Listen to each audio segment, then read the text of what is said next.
podcast number 4. Today, we're going to talk about the luxury myths that are keeping you broke today. What is keeping you broke? And then we are going to give you some confessions at 35,000 feet. Yes, you guys have been writing in, and we have some pretty weird I've got some of my own stories, actually. and some of Leah's stories' personal take on confessions at 35,000 feet. But Leah, let's start firstly with luxury is only for the ultra rich. Myth or truth? I was talking about this before. So, you will see us jetting around the world quite often. Quite often. Quite often. I mean, for me, it's actually ridiculous how often, because no kids, no responsibilities, and loads of free time on my hands. I remember once upon a day. Oh, back in the day. Back in the olden days, as my kids say, Mummy, in the olden days, before you had us. Is that what they say? They say in the olden days. Wow, indeed. Savage. Savage. So while we were you're talking about jetting off this. around the world. But we were talking about this before, so it's really easy to look at our social media, and like try and put a price on maybe a trip that you've seen us do. Now, I was talking about when we went to LA, which was I don't even know when this was, now it's all blurred into one, last year, and we flew business class there and back, which was on points. So when I checked the flight price with BA, who we flew with, it was $8,000 one way, and I think it was more coming back, which is like, I think it hit like 11. It was 11. 11. I've seen LA flights business class for 11. Who in their right mind pays that amount of money for business class seat? Mental. But if somebody watched our social media, and listen, don't get me wrong, I've never paid $8,000 for it. I've paid a couple of grand to fly business, and then I'd hit a threshold. But like, people might look at the flight prices and think that we've spent 20 grand on a round trip flight to LA, which is absolutely not the case, by the way. If you don't follow me on it, have you got banned from American Express now? Yes. If you don't follow us on social media, I promote my American Express link. I've been banned, Rachel, from promoting. They gave me way too many points. They figured out that I was just more or less traveling free. I was hacking the system. Mm-hmm. I was traveling free. Yeah. Literally free. So like, she can strike off. You know, the same way that we refer people to our business. We were referring people to Amex. I still am, because they've not kicked me out, but they will now. They know. No, somebody will. They're going to give us a deal. What do you mean? They're sponsoring the podcast. Stop this. We flipped the script. We flipped the script. But it's a total myth. Yeah. And I think this social media is really bad for this. It is. It's really bad for people thinking, oh, I've not got what they've got. Oh, I'm not good enough. Oh, I'm not this. I can't do what you do because I don't travel the way that you travel. Limiting belief. I'm like, babe, literally, my flight cost me less than your Ryanair flight. Yeah. I promise you. My business class flight from Atlanta to London last week cost me We spent nothing on that flight. £98 it cost me. Yeah. £98. An outrage. Outrageous. But people look at it and go, oh, I don't think I could ever travel like that. No. It's about being savvy. I think in business, in life, it's about being savvy. Everything is about working smarter, not harder. And there's ways to hack these things. American Express is one. There's loads of others. Let's talk about empty legs. You went viral. Hate. Hate. Why does that not surprise me? Da, da, I don't da. go viral in peace anymore. Nobody can go viral in peace. I went viral on an empty leg. Yes, I remember. So for those of you that don't know what an empty leg is, it's when a private jet has to be positioned somewhere. So say Leah owns the private jet and she's Do you remember when everybody thought that we bought a plane? When we were launching this? Everybody thought. We were like, what do you think we're doing? And they're like, you bought a plane. It's like, how rich do you think I am? Because I'm fucking not there yet. Like, really? Yeah. We're just mad. Tick next. So an empty leg. Yeah. So Leah's plane needs to be in Paris on Thursday, but it's currently at Biggin Hill. It's got to fly there anyway. So what they do is they sell the seats off very, very cheap. So we fly empty legs. Yeah. I went to Paris and I think it must have cost me £1,000 to get to Paris. And booking with BA on the website, it was £2,500. And I showed this on my social media. And I did a reel and it went absolutely crazy, batshit crazy viral. It's a lie. It doesn't work. It's not real. But it is. People want to argue about anything, even if you show them these things, like hacking air miles, empty legs, like even points with hotels. Like, I'm a Marriott Bonvoy member, I'm a Hilton Honors member. I get free nights regularly. And when you show people this, sometimes I think people just want to stay in that fixed mindset of, you know, they can't do that, and we must be too good to be true. It doesn't exist, mentality. and it goes back to the mentality. It is too good to be true, and Yeah. sometimes it's not. It's not. I mean, you just flew. Well, we saw you in the snow, looking the part, all the gear. But did you have the idea? I did actually have the idea, yeah, and I feel like I actually did see. I was like, oh, she actually Yeah, can. no, I was fully ready to take the absolute piss out of you, and I was like, oh shit, No, she's I did actually too. got the moves. But I feel like I've gaslighted you into learning how to ski in one foul swoop. I feel like you gaslighted yourself into it, and I egged it on also. No, you're going to be great. You're doing amazing, sweetie. Come on, baby, you can do it. I mean, so easy. I know the language. Snowplow. Snowplow, or a pizza, as it's affectionately known. Pizza. Yeah, it's like a pizza sign. Oh. Well, listen, I swear, on Sunday mornings, I'm taking my little girl ski lessons. I am going to book myself one in. Hold that thought. I'm going to buy myself the gear. I probably fit into hers, to be honest. We share clothes there. Yeah. And I will be on those slopes. Producer James. A podcast at 4,000 feet. Forget the 35,000 feet. Podcast at 4,000 feet. You just want to see me in moon boots and Sarah Pats, don't you? I do. I think you look quite really dashing. good. You look like the abominable snowman. Like, yeah, okay. It'd be like Elsa and Anna and the snowman. Olaf! Olaf! Right, you take us to the snow. I'll make a deal with you now. I will come in a snowman's outfit. That sounds wrong. Will you wear a in a snowman's outfit. So, What the fuck is going on? Live on the street. You take us there. I will dress. With in a it, right, snowman's outfit. that's it. That's Right, okay. it. We We're are doing it. we are doing the pod. So hang on, we're getting a bit carried away. We've got a pod at 35,000 feet. We're getting Pete Wicks Private jet on it. karaoke. We've got private jet Pete karaoke. Wicks doesn't know about it yet. Doesn't but he's know about watching it this. yet. Pete, hi. You Hi, are coming to the welcome podcast. to the podcast. And a podcast at 4,000 feet. I'm ready for it. Freaking love this.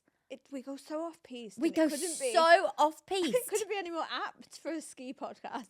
What's myth number 2? Myth number 2 is 6 figures is financial freedom. Oh. Yeah, I think I was conned into this one because I was close to 6 figures when I was working in corporate. But the higher up the corporate ladder I climbed, the less freedom came with the paycheck. So it didn't matter if I was nearly earning 6 figures. I was capped at 20 days annual leave. The more important I got, the less hours I had in my day, because I used to get in earlier and finish later because I had a project and responsibility and this, and I'd take my work home at weekends. And I was conned into thinking 6 figures was like the ultimate freedom hack. Like, that was what we were aiming for. We're taught that. We're taught that. Yeah. And, you know, I did the things that I was taught, and I was miserable. So 6 figures is, you know, what you're told and sold is comfort and freedom and a nice life. And 6 figures is if it's leveraged income, which is different. Yeah, it's 2 completely different things. And I go back to saying, you know, job versus passive income. You know, a 6-figure job is, again, you're comfortable-ish, but you're not safe. No. A 6-figure passive income, you're safe. You can leverage that income. And I think that's what we're talking about. I think people are, oh, but I get so many says, oh, but I earn 6 figures in my job. I was like, well, that could be taken away from you tomorrow. Yeah, and there's so many people. It's not freedom. It's not the freedom. And we talk about the freedoms, No. financial location and time. You know, you might have financial freedom, you might have location freedom, you might have time freedom. You don't have all 3. No. I promise you. Put one person in front of me that doesn't do what we do, who has all 3. No. You'll be very, very strapped Yeah. to find one. And I think this goes back to like the digital era. And I always read a quote. I might steal it and say that's mine, to be honest. I will back you up. That is Thank you yours. so much. I've got your back, Thank baby. you. So my quote is this. And it is her quote. Your job dictates your salary, but you dictate your income. Oh, you didn't make that up. I made it up. I don't know if you did. No, I didn't. No. Your job dictates your salary, but your what? But you dictate your income. But you. Oh, deep. I made that up. Maybe you did. I like it. I made it Whatever. up. Whoever made it up, I'm going to go with you. I've got your back. So what does it mean? And I read it. My 6-figure salary that I used to get, there was a glass ceiling on it. I couldn't get any higher. I couldn't out-earn board members. I couldn't out-earn CEOs. I couldn't out-earn company owner. And so I was capped, and I was doing that at 30 almost. And then I had all of these other hours outside of my, 9 to 5 that was more like an 8 till 8, really. And I could then create side income from that. So I got to dictate any additional income on top of that. And over time, what I did was matched my 6-figure income and doubled it and tripled it and quadrupled it and kept going, because now I get to dictate my entire income. I'm not salaried anymore. Luxury travel is a waste of money. Myth. Yeah. Myth. Absolutely. Love a bit of luxury travel. Thing with luxury travel is it sits you. It's the same as what we say about sitting at different tables. Once you get It's the there, same thing. you can't go back. Yeah, this isn't my quote, but we'll pretend it is for the purpose of I this believe podcast. it's yours. Which is, go and sit in first or business class at least once in your life. And why? Because once you've done it, you start to see that there's another level to the game that we're playing. There's another level of comfort. There's another level of... My kids, livid. They're livid at me right now. Why? Because BA changed their configuration of business class. God, is this a first world problem? This is a first world problem. But they're livid. They're livid at me because it doesn't suit families. Right? You're in little pods and you've got one child over there. Is and this the new refurbished This BA? is the they've Which done, is great when we're traveling, great when we're but on not our for own. kids. Horrible for Yeah. families. So it's actually easier to sit in premium because you're all next to each I remember other. you said this. Oh, they're livid. They're livid because they've had a They've taste been of it, haven't they? downgraded. Oh, they've been downgraded. So mummy's not making as much money anymore. Daddy's a failure. They want adopting. Get me out of premium. She's 4. Disgusting. Oh my God. I saw a meme actually the other day of a girl crying her eyes out saying, "Mummy, why are there other people in here?" I had a friend. Because they had to fly short. Oh my God. I had a friend who was like, where? I don't understand. Her little girl, I think she was about 8, and they'd gone on the orange plane. The orange plane. Yes. So she's on the orange plane and she's like messing with the seat. And she's like, "What you doing?" She's like, "I just don't know how it goes down, Mummy. It just won't go down." No, darling. No, this one doesn't. She goes, doesn't. "I do not want orange planes." Again, I was like, wow. But it's not their love fault. No. We are bringing up little monsters because we need to be sitting in those places. We need to have the goals. We need to. There is no, I mean, you see it all the time. I mean, the influencers, there's memes going around about the influencers that pretend. I saw a really viral one, Yeah. And basically what happened is this influencer, I don't, like you have to walk through business I office. wouldn't know that feeling, babe. People have, what you do because you sat down and they walk past and they're going back and you're staying there. I And love you the feel ones, you I feel love the really videos where they're bad like, as well. And I'm like, I feel bad. Because I remember I've sat in economy before. And once you've gone there, once you've turned hard left, to come back. it's horrible. Not long haul, no way, absolutely no way. Can't do it, won't do it, just not doing it. However. Oh, I'll tell you that one. However, you did, babe, didn't you? But You did. I got We're going to get that in a downgraded. minute. You Fucking are. hell, I got downgraded. I think I've got PTSD. I reckon you I'm could having have. flashbacks. Maybe that influencer was the same. I've got to take a picture of the seat. I've got to take a picture of the seat, even though I'm It not went sitting in. viral, I mate. feel quite bad on her. I though. felt I feel awful, quite awful for her. because she sat on the way past and took this picture. Hang on, she actually sat in somebody else's seat. Yeah, like she must have, I don't know exactly how it had worked, but she'd at some I point can imagine on the she way was past, just walking, yeah, and then she was like, she's perched herself down, she's posted it, and she's obviously got quite a lot of followers. and then everyone later down the line, somebody else has took a picture of her The shame. sat in like row whatever, sat on the wing. On the jump seat. Yeah, on the jump On the jump seat. seat. The back. And it went viral of like people flexing, and I feel bad, but going back to what we said before is there's so many like economic ways to travel better. You don't have to. You start to research things like points and air miles and loyalty schemes and stuff like that, and also booking at the right time. Like we were talking about that 11k business class flight. If you book that in advance, it's nowhere near. Do you believe booking on a Tuesday? No, I think it's I bullshit. think that's bullshit. I fucking hate it when I see that. Booking on a Tuesday. I'm like, I book on Who started that? bullshit, liar. Bullshit. Yeah. Wait, if you book on I've a checked Tuesday it. at $3.50, you'll get the No. cheapest seats. Somebody's just fucking Although bored, it did backfire man. on you, didn't it, babe? So yeah, this fucking really I mean, we're bad. speaking, you'll never have to sit in economy. You did, didn't you? I nearly parachuted out of the plane without a parachute. nearly had to eat with wooden forks. No, oh fucking hell, man. Leah will not. She can't put Do you anything know what it is, wooden in her mouth. I mean, I can. But I don't want to. She won't. You know, like a lollipop stick as well. Like if you finish, if you eat like an ice lolly, Mm-hmm. and I can't. It's making my teeth itch. The wood, anything, lollipop stick, knives and forks, which they give you in economy, make me want to pull my own teeth out of my head. I can't describe the feeling of it.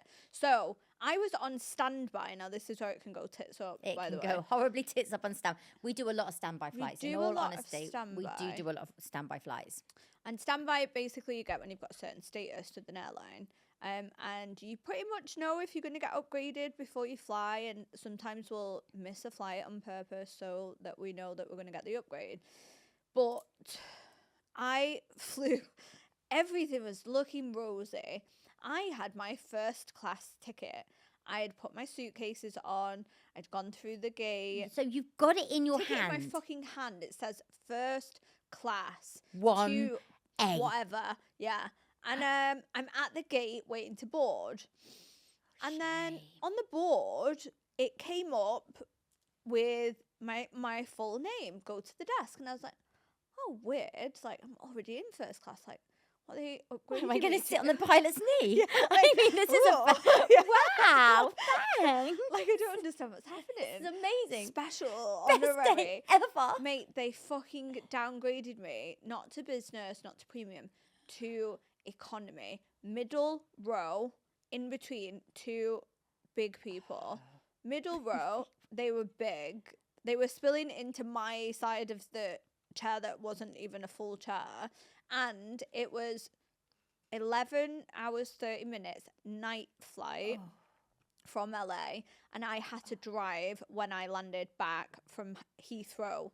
Is to this the Manchester. one you were checking in on with us? I'm still alive. I'm almost there. I think, yeah. I believe Yeah, that yeah. you were checking. Hello, Leah. Are you okay? Yeah, no, She's I like, wasn't No. okay. I went on hunger strike because This is such first world problems. But we should have had you booked with your air miles. This is the thing. This and wouldn't so, have been a problem. So I was dicing with death. You were at this dicing on stage, that standby chase. and I nearly died. But I got back in one piece, which is nice. But there are pros and cons. When it works, it's great. When it doesn't, and you've become accustomed to it's a big fucking fall from grace. From 30,000 feet with wooden knives and forks. So, talking about being 35,000 feet, we had you guys text in I haven't read a these. few I'm confessions. scared. You're 35. Babe, we had some. Now, as we're called the Mile High Club, we thought we'd start with a few Obviously. Mile High confessions. So, of course, this is on a private jet. Okay. So, tell me more. our lovely viewer I know. is on a private jet. She says, "Oh, actually, because my friend's uncle is rich, not because I'm important." We I'd had love to add that. that. I need a rich uncle. I feel I'm like gonna that's be a not rich- actually her I'm rich gonna be uncle. a I feel like rich it's her boyfriend. Sugar daddy. Yeah, I'm feeling Please like tell a me it's rich that your sugar uncle. daddy. You That's called him your rich uncle because kudos. Nobody has a rich No. uncle, right? Anyway, Not that takes. her rich uncle Okay. is Jet. And after a lot of champagne, oh no, hang on, she's with a boyfriend. My boyfriend and I, oh, that could be weird. No, don't know maybe about it's the her uncle. fucking My dynamic. boyfriend and I decide, why not? So we Are they sneak. on the plane They're with on the the plane. uncle? I can't work out whether the uncle's there or not, or whether it's just his plane. Anyway, she's with her boyfriend, and they decide, why not? So we sneak to the back. It's all going great until he accidentally leans on the intercom button. Stop. Suddenly, the plane hears everything that we're doing and every sound we're making, including the pilot. We don't realise it until Fucking we hear, cringe. guys, the intercom's on. Clearly mortified, we walk back out, avoiding eye contact with anyone. The pilot turns around in his seat and just shakes his head. I'd be like, get in there. I would Get on. fucking Can die. you imagine? Depends who was on the plane. Like, if it was us, it'd be funny, and I'd be like, "Fuck me." But like, if it was my dad, But it's making me think that people actually just sat and listened to them for a while. yeah, like, So can why we not tell fucking- them? Why not tell them earlier? And we've got a couple more. We've got a couple more. We've got the captain called us out. I was on a budget airline. Oh. No, that's fucking dusty. No. Oh no. With a very chatty flight attendant. My boyfriend and I try to sneak into the bathroom. How? Right. At on the what point? Ryanair flight. At what point At on what point? Ryanair can you get into that diddy little? I can't even turn around in that cubicle. At what? The first thing is, right, On it's Poverty Air, you cannot get into. it's short haul. It's 3 hours max, Ow, 4 hours ow. maybe. How do How you are you do so this? fucking bored Well, actually, or horny that you can't just Well, wait until you get They there? they've snuck into into the bathroom, and they think this is slick until the captain himself gets on the intercom. Ladies and gentlemen, we'd like to welcome 2 passengers They to the fucking Mile did. High No, they Club. didn't. We hope they enjoyed their experience, but please remember, turbulence is real. Can you fucking imagine? The shame! The shame! Mate. The whole plane erupted in laughter. And the flight attendant high-fived my boyfriend. What fucking airline is I want to this? know, what airline? This can't be real, I still man. can't work it out. No. I still can't work it out how you'd get into that. I can't understand at what point my brain would decide that that was a good idea and that we needed to do that on a scruffy, piss-infused toilet. Listen, we've got more. No. We've got more. No. These viewers are in the Mile High Club. We've got more. I got a standing ovation, one of our viewers has said. So in my situation, I try the Mile High Club in a very full aeroplane bathroom. We think we've gotten away with it until we open the door and the entire plane starts cheering. Wolf whistles, thumbs up, full on applause.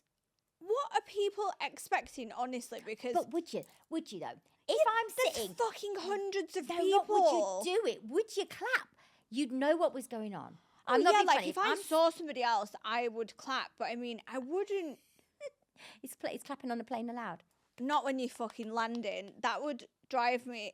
I'm sorry. I read If this I the other clapped day. next to you when I we landed the would plane, throw myself out of the plane. I'm going to do that next time on a plane. I'm I going know, to but go. we won't be sat next to you. I'll just be sat near you. I'll be like, Listen, someone in restrain 2025, we've got to be clapping if those planes are landing, baby. us. There's been some hairy fucking There's shit. been some hairy happening. shit going on. We're going to clap if those planes land. I saw something the other day which was like, what would you do if you started dating a guy and like everything was great? The sex, like the fucking, I can't think of anything else other than sex now because that's what we're talking I about. mean, that's all there is. The sex was great, and the sex was great. And then you go on your first holiday together, and as the plane comes into land, he sits and starts a slow clap. And I was like, Oh. I genuinely think I would have to go home and never speak to him again. Even if the sex now was I'm in a good. situation. Now I'm in a But he situation was like dead where serious about it, like, and he was waiting for other people to. why do people clap? I don't know. Can somebody Do you write in think and it's? tell Can us somebody that? tell us? Do you think it's through like? Do you think it's like? Because they're like, just yay, we've not died, a or reflex yay, we're response of, here. Yay, I'm alive. Do you think they know they're doing it? I think it would be a deal breaker for me Yeah, I would. if I was I'd with be a out, man who clapped on I'd be landing. out, man.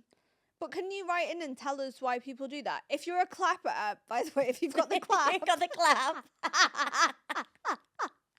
if you've got the clap, can you tell us Why? how you caught it? Why?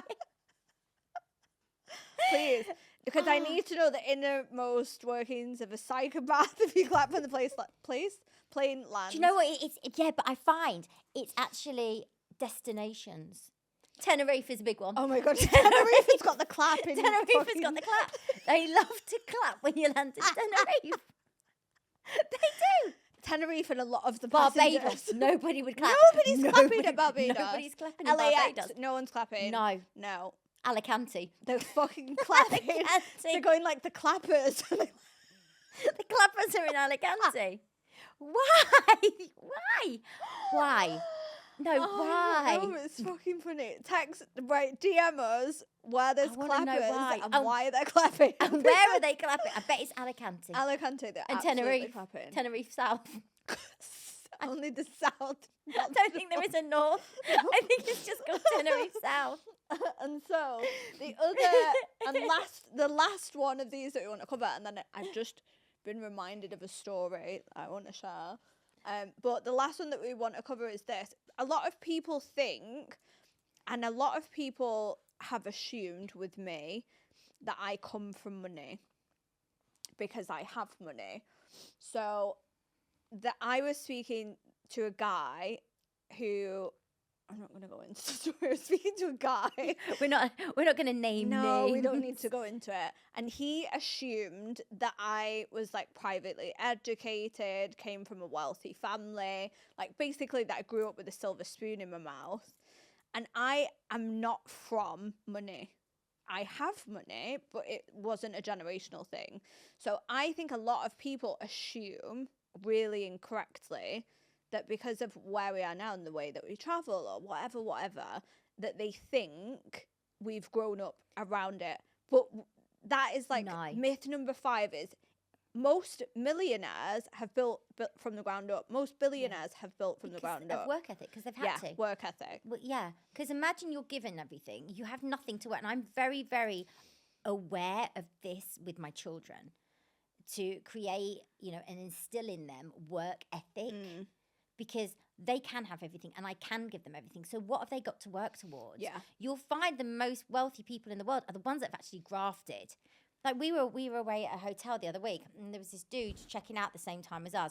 He looked like he had been dragged out of bed.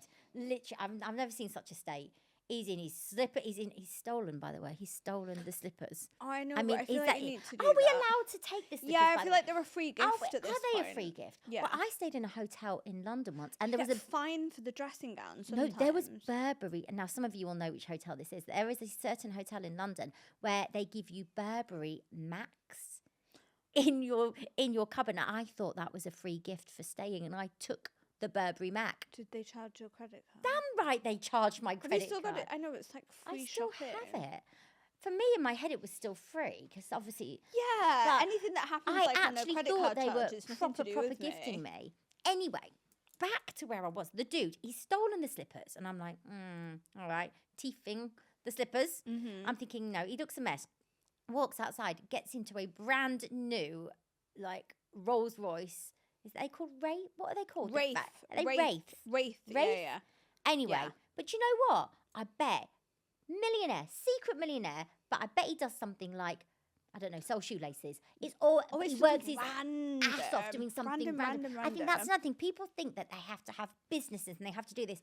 The richest people are the ones that graft. Yeah. They're usually the ones that don't look the richest. Yeah. So And they're selling really random shit. I always play a game when I'm away. Who are you and what do you do? No, it's similar, but mine's Did you buy called, your wife? Mine's called That's it's our similar. favourite game. Mine's called Yacht or Not. Yacht or Not? So when you're at like a beach club, like in Monaco, where you can bring the boat and then they bring you on like a little chaser to the beach club. And like Leo's, for example, in Ibiza, like loads of different places like that. So you can look around the room and you can guess if they've got off a yacht or they've not got off a yacht. So we play yacht or not. I love this game. So the way that you can work it out is, and I'm always right, is like the way that they dress. They've usually got like a baseball cap on, just like really inconspicuous, polo shirt or just And like broken light linen flip-flops. shirt. And Yeah, broken Javianas, like don't give a fuck. And they'll go on like the biggest boat in the port. And then the other people that are trying to flex and look rich have got like Versace, this, that, you know, like full head to toe dickhead. And that's because they're like trying to overcompensate. But it's similar to, have you bought your wife and... Hey, but I actually, talking about naming things, it was my husband's birthday a couple of weeks ago. And I thought I'd given him some really good gifts. And I bought him all these like hoodies because he's pretty cool.